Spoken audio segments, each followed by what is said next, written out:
Well, the president spoke on many other issues. We will give you an idea of what he said in the course of the program tonight. But let's go straight into the discussion now. It's going to be a robust one because I have some very intellectual here on the program tonight to kickstart the year. What a way to start. I have joining me from our Abuja studio, Dr. Kach Ononuju, a researcher and development economist, also a member of the PDP. He's in our Abuja studio. Kayode Ogundamisi, a political analyst from the United Kingdom. Thank you so much, Kayode. And Mr. Wahab Shitu, a friend of the house, is a lawyer. Thank you so much. He joins me here in the Lagos studio. Let's begin now from our Lagos studio. From what you heard, first and foremost, from what the president has said in terms of the issue of the economy, he said these massive public works would spearhead a recovery and lead millions back to employment. It's been a tough year in 2017.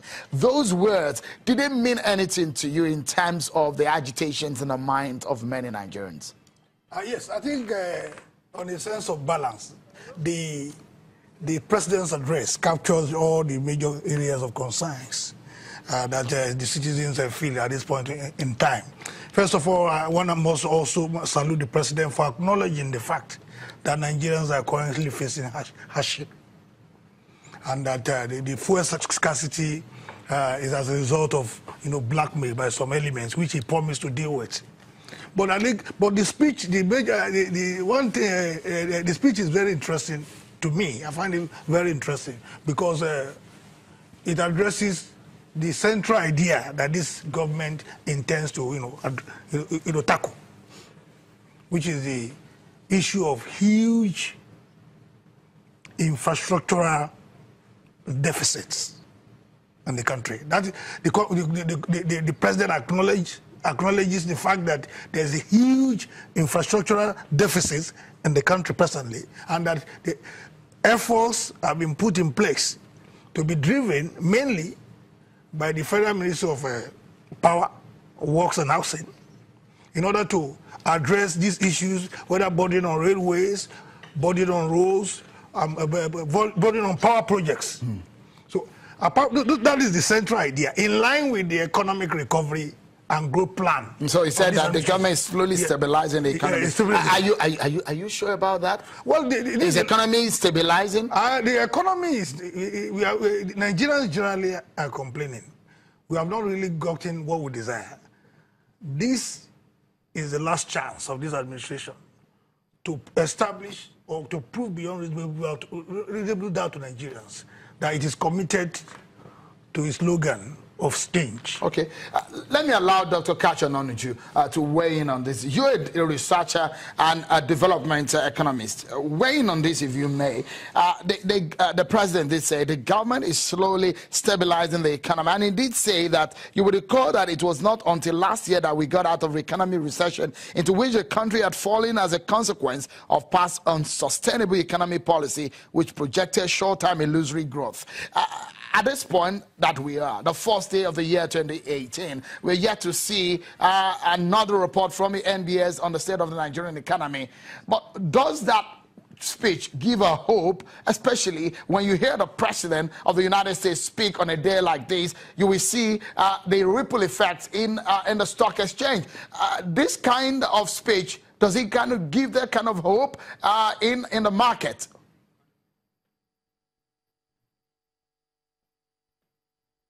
No, thank you for having me.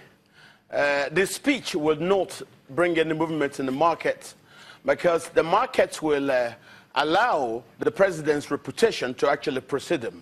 And if you look at his reputation, his speech is doing today is about the third time he's given this speech. These are speeches he gave last year. And what he's trying to tell you is he has not done what he should have done. What are those things? To commit to labor-intensive infrastructure project that when you do that, it will not only jumpstart the labor market, but also help to provide the monetary expansion within the economy that will actually act as stimulus to help for us to get out of the recession, which, as the lawyer in the studio said, that we are still reeling from. So what you've had is a lot of rhetorics. This is a government that has been known for dealing with deceit. Now look at what we're talking about. In the past 1 week, we've had, we saved 1.4 trillion. By not providing subsidy, and they said no, NNPC has been responsible for subsidy, and other people said, well, we are paying over 26 naira on subsidy. So there's a lot of confusion. Everything the president says, none of them manifest. As I speak to you, the budget underperformed only by 32%. And from my own studies I have, if the budget only performed just by 32%, and we are to the close of the year, then what are you talking about? A lot of platitudes, but no action. Secondly, we have read what he has spoken today. The very important things are not there. People have lost jobs. 7.3 million people have lost jobs in the past 21 months. What do we have? There are no stimulus in the economy to actually jumpstart the job market. There is no expansion in monetary supply for you actually to see about liquidity. So we have Nigerians losing their jobs. We have a very serious crisis in the middle belt of people, headsmen from Mali, from Senegal, from Gambia, and from other African countries killing Nigerian farmers in the middle belt, and the president did not mention it today in his speech. So I don't really understand where the president is coming from. As far as I'm concerned, this speech is just the regular words, no action. Okay, let me allow Kaude to weigh in on this. Politically speaking now, the president did say that he realized that the electioneering season is here, and he's warning that politicians must avoid exploiting ethnicity and religion by linking ethnicity with religion and religion with politics. Such must be avoided at all costs if we are to live in harmony. Political discourse should be conducted with civility, decorum, and in a constitutional manner. Is this a realization of what is playing out? Does that really answer the question of some of the very critical issues that have been labeled our politics in Nigeria? Thank you, Shehu. I think the president was smart to actually use the Southwest as an example of tolerance when it comes to accepting ignoring religious divide when going into electioneering period. And he was just trying to gain some political capital in a very smart way. But the president himself actually contradicted himself in that speech by first saying, look, Nigerians are impatient. Nigerians do not want things done quickly. And if the president should have a playback of himself when he was in opposition and do a playback of most members of his political party, he will realize that that impatience is actually a legitimate demand for people to have a short-term solution to their problem, while you look at the long-term structural investment that will translate into employment. Yes, there's been a lot of intolerance, but the president himself also swept that under the carpet. He sort of vetoed the issue of restructuring by saying that that is not the solution to the problem, when his political party actually have in the manifesto that restructuring of the country is one of the one of the most important agenda that we should look into.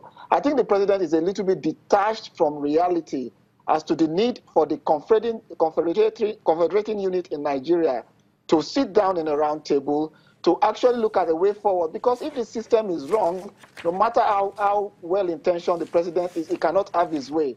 And that is why most of the administrative policy of the government is becoming a failure, because you don't have a strong institution to carry them out. Okay, we'll take a short break now.